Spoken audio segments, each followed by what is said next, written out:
Hello दोस्तों, आज हम बात करेंगे ईटीएफ यानी कि एक्सचेंज ट्रेडेड फंड के बारे में।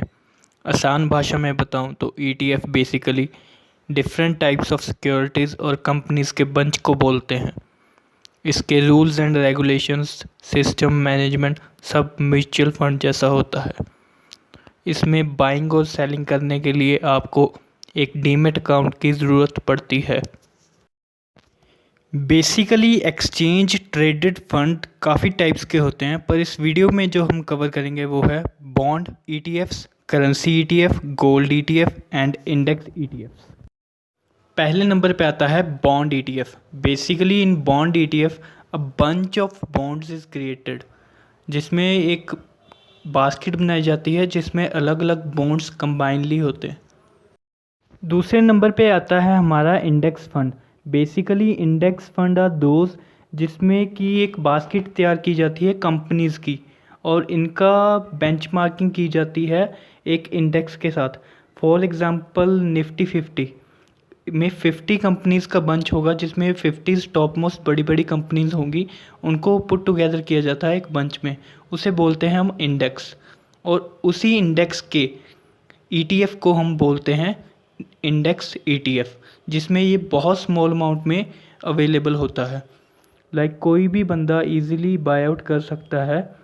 फॉर एग्ज़ाम्पल अगर निफ्टी का इंडेक्स 15,000 के करीब चल रहा है तो इसका 100th हिस्सा जो होगा वो होगा इंडेक्स ईटीएफ का, मतलब कि 150 रुपीज़।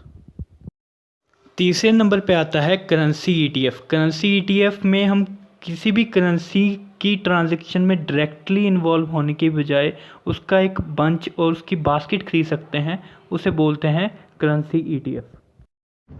चौथे नंबर पे आता है हमारा गोल्ड ईटीएफ। गोल्ड ईटीएफ में हम ये नहीं कि फ़िज़िकल गोल्ड खरीदेंगे, हम इसके ईटीएफ डिजिटल गोल्ड खरीदते हैं, उसे बोलते हैं गोल्ड ईटीएफ। बात करें हम ईटीएफ्स के एडवांटेज के बारे में तो इसकी सबसे अच्छी एडवांटेज है लो कॉस्ट। जैसे कि हमने बात की इंडेक्स फंड, इसमें ज़रूरी नहीं हम उसके इंडेक्स खरीदें, हम उसके इंडेक्स ईटीएफ्स लेंगे, जिससे कि क्या होगा, हमें लो कॉस्ट पे अवेलेबल हो जाएगा। दूसरे नंबर पे इसकी एडवांटेज है लिक्विडिटी। लिक्विडिटी का मतलब है जैसे हमने कोई प्रॉपर्टी या gold, physical gold bye out किया तो उसे सेल आउट करना मार्केट में डिफ़िकल्ट हो जाता है किसी टाइम, बट बात करें ईटीएफ्स की तो इट इज़ वेरी सिंपल। तीसरे नंबर पे इसकी एडवांटेज है डाइवर्सिफिकेशन। जैसा कि हम अपना सारा पैसा एक जगह नहीं लगाते, हम एक बंच या एक बास्केट खरीदते हैं। सिमिलरली जैसे निफ्टी 50 में हम 50 बड़ी बड़ी कंपनियों के ईटीएफ्स लेते हैं, सिंपल एक में नहीं पैसा लगाते। चौथे नंबर पे इसकी एडवांटेज है ट्रांसपेरेंसी। सब कुछ जो भी इसमें ट्रांजेक्शन होते हैं वो बिल्कुल रेगुलेटेड बाय सेबी होते हैं। बात करें हम ईटीएफ के यूजेस के बारे में तो सबसे पहले इसका यूज़ आता है asset allocation. Basically asset allocation use होता है हमारे रिस्क एंड रिवॉर्ड को बैलेंस करने के लिए। दूसरे नंबर पे आता है कैश इक्विटाइजेशन। इसमें इन्वेस्टर एक बेंचमार्क के साथ अपनी इन्वेस्टमेंट्स को ट्रैक करता है। और तीसरे नंबर पे आता है हैजिंग। बेसिकली हैजिंग एक रिस्क को, जैसे भी हम कोई भी इन्वेस्टमेंट करते हैं उसमें रिस्क इन्वॉल्व होता है, तो हैजिंग उस रिस्क को रोकने के लिए होता है। ये कैसे करते हैं हम, जैसे बॉन्ड मार्केट है उसमें जैसे ही इंटरेस्ट रेट का इफ़ेक्ट होता है तो बॉन्ड मार्केट हाई जाती है और इक्विटी मार्केट लो।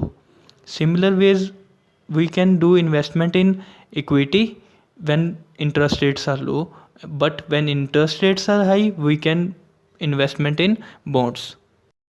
अब ये आखिर में आपको मैं एक चार्ट दिखाना चाहूँगा जिसमें कि निफ्टी 20 का चार्ट है। ये बेसिकली 2003 से लेके 2021 तक ये ग्रेजुअली इंक्रीजिंग पे है।